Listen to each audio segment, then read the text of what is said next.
എന്താണ് ഇത്രയും വലിയ വീട്ടിലെ പെണ്ണെ സ്നേഹിച്ചിട്ടാണ് നീ വിട്ടളഞ്ഞ് മരമണ്ടൻ? അതിന് ഞാൻ ഈ വീട് ഇപ്പോഴല്ലേ കാണുന്നേ. വീടിന്റെ ഫ്രണ്ടിൽ നിന്ന് ഒരു സെൽഫി എടുത്തിട്ട് അയച്ചു തരാൻ പറഞ്ഞാൽ പോരാ? അവളെ തിരികെ പറഞ്ഞാൽ എന്ത് ചെയ്യും? ഓ ശരിയാണ്. ഡയലോഗ് അടിക്കല്ലേ.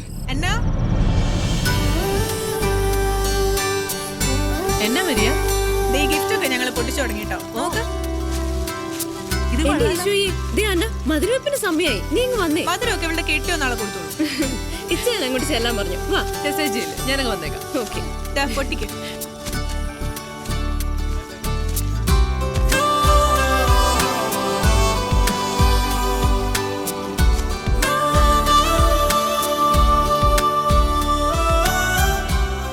ഹലോ, നമസ്തേ. Popular radio jockeys Jerry and Madhav. Hello my friends. ഇതാവൂ ഞങ്ങളുടെ ഓഫീസ് സ്റ്റാഫ്. ഹലോ. പ്യൂൺ എന്നാ ഓഫീസിലെ പ്യൂണാണ്. പക്ഷെ ശമ്പളം കൂടി എനിക്ക് ഇവരെക്കാളും അല്ലേ?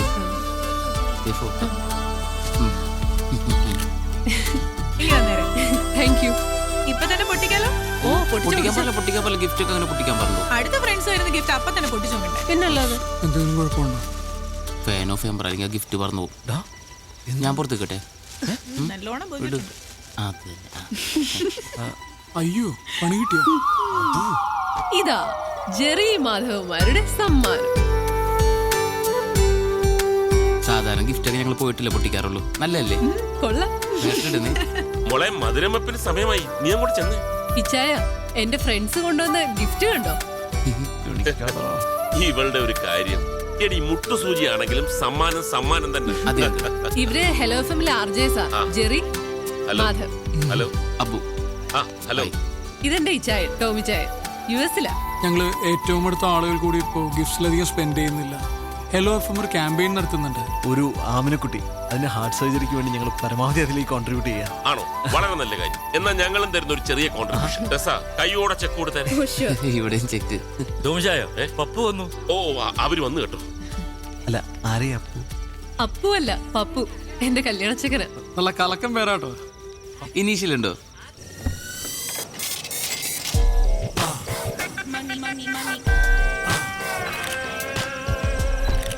നമസ്കാരം. വന്നാട്ടെ. ഏതായാലും സംഗതി ഓക്കെ. എനിക്ക് അതൊരു നിർബന്ധമായിരുന്നു. എന്നതാ ഈ നെക്ലസ് ഇട്ട് വേണം എന്റെ വുഡ്ബി നാളെ പള്ളിയിലെത്താൻ. ഞാൻ ജ്വല്ലറിയിൽ വിളിച്ചു പറഞ്ഞു, എത്ര പണിക്കാരെ വേണമെങ്കിലും എടുത്തിക്കോ, നാളെ വൈകുന്നേരത്തേക്കുള്ളി സംഗതി കിട്ടണം. കസ്റ്റം മേഡല്ലോ. വന്നാട്ടെ, എല്ലാരും waiting. Please come. Hi Anna. Okay, this is for you. Thank you. എങ്ങനെയുണ്ട്? കൊള്ളാം. എങ്കിൽ പറ, എത്ര വില വരും? അങ്ങനെ ചോദിച്ചാ അറിയത്തില്ല. എന്നാലും ഒരു ഗസ്. ഇല്ല, എനിക്കറിയത്തില്ല. ആർക്കെങ്കിലും ഊഹിക്കാവോ? തനിക്ക് പറ്റുമോ? എനിക്ക് വാങ്ങിച്ചില്ല, വെച്ചേ ശീലു. പണയം വെച്ചേ 10,200 കിട്ടും. 2 ലക്ഷം. ഒരു 3 വരും. വെച്ചേക്കുന്നു. ഇതിനെ 4,32,15,000 ഞാൻ ബാർഗൈൻ ചെയ്തു. അവസാനം എന്നതാ 25 ഡിസ്കൗണ്ട് ചെയ്തു. ഞാൻ നമ്മുടെ കുരിയച്ചനെ കൊണ്ട്, നമ്മുടെ കുരിയച്ചനെ MLA വിളിച്ചു പറയിച്ചു. പിന്നെ എന്നാന്ന് വെച്ചാ എപ്പ കൊണ്ട് വിറ്റാലും കൊടുക്കുന്ന ദിവസത്തെ മാർക്കറ്റ് വില കിട്ടും. എന്റെ അച്ചായ, നമ്മൾ ഈ റിട്ടേൺസ് നോക്കി ഇൻവെസ്റ്റ് ചെയ്യാവൂ. ഈ സാധനം മാർക്കറ്റിൽ കൊടുത്താൽ എത്ര കിട്ടും? ഒന്നും കേട്ടില്ല. എന്നതാ? ഇവരെന്റെ ഫ്രണ്ട്സാ, ജെറി മാധവ്. അബു, ജെറി, മാധവ്. ഇത് ഞാൻ പപ്പു ജോസഫ് താടിക്കാരൻ. Nice to meet you. എന്നിട്ട് താടിയൊന്നും കാണാറില്ല. കൊണ്ടുവന്നില്ല. അത് നന്നായി. എന്ത് ചെയ്യുന്നു? ഞങ്ങൾ FM-ൽ ആർജേസ്. ശമ്പളമൊക്കെ എങ്ങനെ? മാസത്തിലൊരു 4 വെച്ച് കിട്ടും അല്ലേ? ആക്ച്വലി ഞങ്ങൾ ഹലോ എഫ്എമ്മിന് വേണ്ടിയിട്ട് ഒരു ഫണ്ട് റേസിംഗ് ക്യാമ്പയിൻ ചെയ്യുന്നുണ്ട്. ആമനക്കുട്ടിയുടെ ഹാർട്ട് ട്രാൻസ്പ്ലാന്റേഷന് വേണ്ടിയിട്ട്. ഞാനും കേട്ടിരുന്നു FM-ൽ എപ്പോഴും. നിങ്ങളായിരുന്നല്ലേ? അതെ. അപ്പൊ ഇച്ചാൻ ഞങ്ങൾക്ക് കുറച്ച് ഫണ്ട് തന്ന് സഹായിക്കാന്ന് പറഞ്ഞിട്ടുണ്ട്. നിങ്ങൾ രണ്ടുപേരും ഇന്ന് തന്നെ എന്തെങ്കിലും നല്ല ഡൊണേഷൻ തരണം. അങ്ങനെയാണെങ്കിൽ നാളെ നിങ്ങളുടെ കല്യാണം ഞങ്ങൾ FM-ൽ ആഘോഷിക്കും. അതെ, അതിപ്പം എത്ര ഹൈ കൊണ്ടാണെങ്കിലും ഞങ്ങൾ സ്വീകരിക്കും. ഈ പറയുന്ന ആമനക്കുട്ടിക്ക് എത്ര വയസ്സായി? 4 വയസ്സ്. അയ്യോ, എങ്കിൽ ഇത്തിരി ബുദ്ധിമുട്ടാ. അല്ല, നിങ്ങൾ എത്ര പിരിച്ചെടുക്കുന്നത്? 15 lakhs. അയ്യോ, എങ്കിൽ 15 പോക്കാ. ഉറപ്പില്ലല്ലോ. എന്റെ ബൂ, ഞാൻ പറഞ്ഞിട്ടില്ല, നമ്മൾ റിട്ടേൺസ് നോക്കി ഇൻവെസ്റ്റ് ചെയ്യാം. ഇപ്പൊ തന്നെ ഞാൻ ഇട്ടിരിക്കുന്ന ഈ കോട്ട്, ഇത് സിറ്റി മോളിൽ. ഇതിന്റെ വില എത്രയെന്നറിയോ? അജായ 12,000 rupees. ഈ സിറ്റി മോളിൽ നമ്മുടെ ഫാമിലിയുടെ ഒരു വലിയ ബിസിനസ് ഡീൽ ഉണ്ടേ. മനസ്സമ്മതത്തിനിട്ട് റിങ്ങ. വില എത്രയാണെന്നറിയോ? പറ പറ. അതെ, പുറത്തെന്റെ ഫ്രണ്ട്സ് താടിക്കാരനെ അല്ല പയ്യനെ പരിചയപ്പെടാൻ വേണ്ടി വെയിറ്റ് ചെയ്യാം. വില അല്ല നമുക്ക് പിന്നെ സംസാരിക്കാം. വാ. പോയിട്ട് വരൂ പ്ലീസ്. ഏതാടി പതൂര്? താടി വരുന്നതിന് മുമ്പ് പോവാ. ഏയ്, അവിടെ ഞാൻ എന്ന് ഇതേപോലെ പറഞ്ഞ് ഉള്ള കഴിഞ്ഞാൽ സാധനങ്ങളൊന്നും പ്രശ്നം വന്നു കഴിക്കാറില്ല. I have കഴിഞ്ഞാൽ this ദേ നോക്കിയേ, സ്കോച്ചിന്റെ വില പറയണണ്ട. ഇവനൊക്കെ എന്താണ് ചെയ്യേണ്ടത്? Jack Daniel. ഇവന്റെ വിചാരം നമ്മളാരും പൈസ കണ്ടിട്ടില്ലെന്നാണ്. ഇവനൊക്കെ ഉണ്ടല്ലോ അട്ടിച്ച് അവന്റെ അണപ്പല്ല് പുറത്തെടുക്കണം. ലോകത്തുള്ള ഒരു പെണ്ണിനും ഇവനെ പോലത്തെ ഒരു കൊരങ്ങനെ കെട്ടേണ്ട ഗതികേടുണ്ടാവരുത്. എത്ര പൈസ ഉള്ളവനാണെങ്കിലും എന്റെ പെങ്ങളെ കിട്ടാൻ വേണ്ടിയാണെങ്കിൽ ഇവനാണെങ്കിൽ ഞാൻ കൊടുക്കൂല. കൊടുക്കരുത്. കുറച്ചേരം കൂടി അവൻ അവിടെ നിൽക്കണമെങ്കിൽ ഇട്ടിരിക്കുന്ന ഷഡ്ഡിയുടെ വില എത്ര അവൻ ചോദിച്ചാൽ ഷഡ്ഡി കാണിക്കും. ഷഡ്ഡി കാണിക്കും. അവള് കേൾക്കും പ്ലീസ് പ്ലീസ്. കേക്കട്ടെ. അവക്കെന്താ കണ്ണ് കാണാൻ പാടില്ലേ? കാത് കേൾക്കാൻ പറ്റണല്ലേ? ഒന്ന് ആലോചിച്ച് നോക്കി. അവൻ ആമിനെ കുട്ടീനെ കുറിച്ച് പറഞ്ഞ കേട്ടോ. എടാ അതൊക്കെ ശരിയാ, പക്ഷെ നമ്മൾ അവനെ മനുഷ്യന്റെ എന്തെങ്കിലും ലക്ഷണം ഉണ്ടോ? നോക്കിയ നീ നോക്കി നോക്ക് നീ പാട്ടുമാക്ക. ആരോ എന്നെ കുറിച്ച് നല്ലത് പറയുന്നു. ശരിയല്ലേ? ശരിയാണ്. അതെ. സാധാരണ നമ്മൾ മുമ്പ് പ്രേമിച്ച പെണ്ണ് നമ്മളേലും ഗതികെട്ട ഒരുത്തൻ്റെ കൂടെ പോകുമ്പോ നമ്മൾ ഭയങ്കര ഹാപ്പി ആവില്ലേ? ഇല്ലേ? അതെ. ആ നിന്റെ സ്ഥാനത്ത് ഞാനായിരുന്നെങ്കിൽ ഇവനെ പോലത്തെ ഒരു മണ ഉണാഞ്ചിന് ആ പെണ്ണിനെ ഒരിക്കലും വിട്ടുകൊടുക്കൂല. ഞാൻ കൊടുക്കില്ല. ഞാൻ ഒരിക്കലും കൊടുക്കില്ലടാ. എനിക്ക് ഇപ്പോഴും തോന്നുന്നത് ഇവനിൽ നിന്ന് രക്ഷപ്പെടാൻ അവൾ എന്തൊക്കെയോ മാർഗം ആലോചിച്ചിരിക്കുന്ന പോലെ. നിനക്ക് തോന്നിയോ അങ്ങനെ? എനിക്ക് തോന്നി. എനിക്ക് തോന്നി.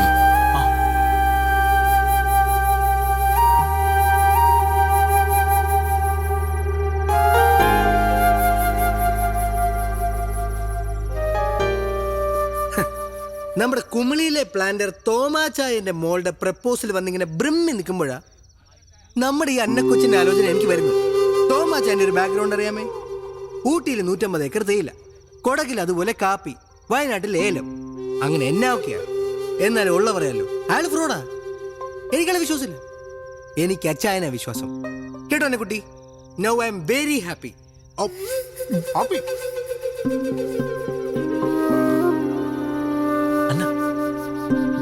ഒന്ന് വരൂ.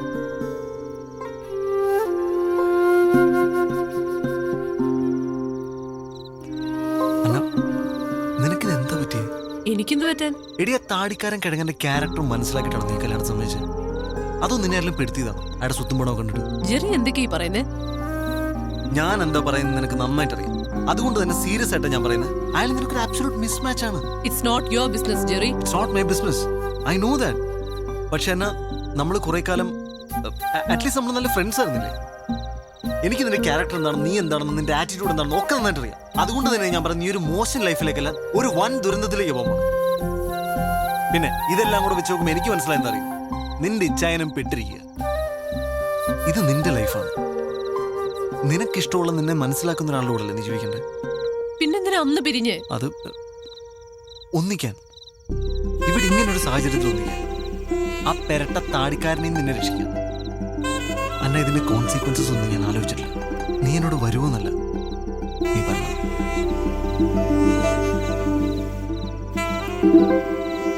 നല്ല ടേസ്റ്റ് ഉണ്ടല്ലോ. ചിക്കൻ പൊരിച്ചിട്ടാൻ കറി വെച്ച ഓ, ഉറപ്പാ. അല്ലെങ്കിൽ തിന്നില്ലായിരിക്കും. കൊള്ളാട്ടാ. എടാ ഞാൻ ഒരു മൂന്നാമത് ചോദിച്ചാൽ തരുമോ? നെയ്മീൻ ഫ്രൈ തീർന്നിട്ടാ. ഇനി എന്നോട് ചോദിക്കാൻ പറയാൻ നിൽക്കരുത്. വെജ് കുടിക്കാത്ത. ഓ, നീ കഴിക്കണല്ലേ? കഴിക്കടാ. നല്ല ചിക്കനാണ് ട്ടാ. നിനക്ക് ഫ്രൈഡ് റൈസ് ഇഷ്ടമില്ലേ? എടാവള് വരാൻ സമ്മതിച്ചു. ആര്? അന്ന വരാൻ സമ്മതിച്ചു. ഇങ്ങോട്ട് ഓടാ. തമാശയാണോ? അവളെന്റെ കൂടെ വരാൻ സമ്മതിച്ചു.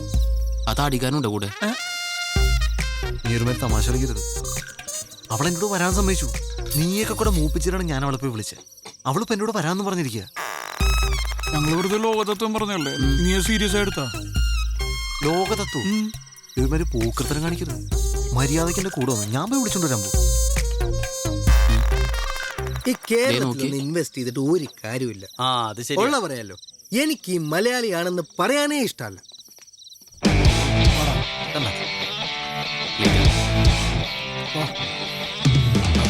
ചേച്ചി ഗിഫ്റ്റ് കൊടുക്കുമ്പോൾ സൂക്ഷിക്കണം. അപ്പൊ തന്നെ പൊട്ടിച്ചു നോക്കും. വെറുതെ നാണം കിട്ടുമോ?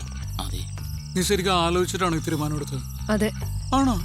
എന്റെ മനസ്സിന് ശരിയെന്ന് തോന്നുക ഞാനിപ്പോ ചെയ്യുന്നത്. ഭയങ്കര തെറ്റായി പോയി. ആ വഴി പോ, വേഗം വാ. നമ്മൾ ഇവളെ കൊണ്ടുപോകണം, ഇവള് നമ്മളെ കൊണ്ടുപോകണം. ഒരു കാര്യം ചെയ്യാൻ വണ്ടി എടുത്ത് പുറത്തേക്ക് വരാം. നിങ്ങൾ അവിടെ വെയിറ്റ് ചെയ്യും. നിങ്ങൾ തൊഴിയോ വാ സൂക്ഷിച്ച്. വാ വാ. ആ നേരെ പൊക്കോ. അഥവാ ആരെയും കണ്ടിട്ടുണ്ടെങ്കിൽ ഇപ്പോഴത്തെ നടക്കാറിങ്ങിന്ന് പറഞ്ഞാൽ മാറ്റാ.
എല്ലാം വളരെ പെട്ടെന്നായിരുന്നു അല്ലേ?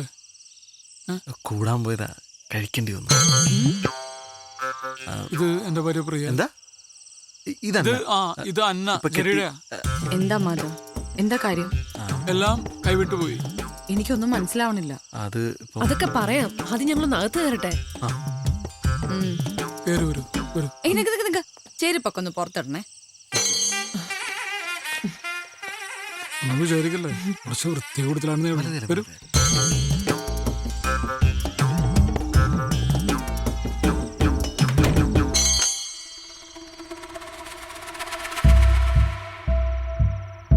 What have you done, Madhav? It's so unfair. ഇനി എന്താ ഉണ്ടാവാൻ പോണേന്ന് അറിയോ? കുട്ടി ഉണ്ടാവും. അല്ലെ കുട്ടി നന്നായി ആലോചിച്ചിട്ടാണ് നമ്മളുടെ ഒപ്പം വന്നിരിക്കുന്നത്. പക്ഷെ ഇത് വലിയ വിഷയമില്ല, നമുക്ക് സോൾവ് ചെയ്യാവുന്ന പ്രശ്നമുള്ളൂ. എങ്ങനെ സോൾവ് ചെയ്യുന്നാ പറയുന്നേ? എങ്ങനെ സോൾവ് ചെയ്യും? ഞങ്ങൾ വേണമെങ്കിൽ ഇവിടെ അടുത്തുള്ള ഏതെങ്കിലും ഹോട്ടലിലേക്കോ അല്ലെങ്കിൽ എൻ്റെ റൂമിലേക്കോ പോകായിരുന്നു അല്ലേ? ജെറി, ഇപ്പൊ നിങ്ങൾ ഇങ്ങോട്ട് വന്നോണ്ടല്ല ഞാൻ ഈ പറയുന്നേ. ഞാൻ പ്രാക്ടിക്കലായിട്ട് പറയാ. അതിന് ടെൻഷൻ ആവണ്ട. നമുക്ക് പോലീസിലൊന്ന് ഇൻഫോം ചെയ്താലോ? പോലീസിനൊക്കെ അവർ അറിയിച്ചിട്ടുണ്ടോ? ആ ഫോൺ, ജെറി, ആ ഫോണും തന്നെ.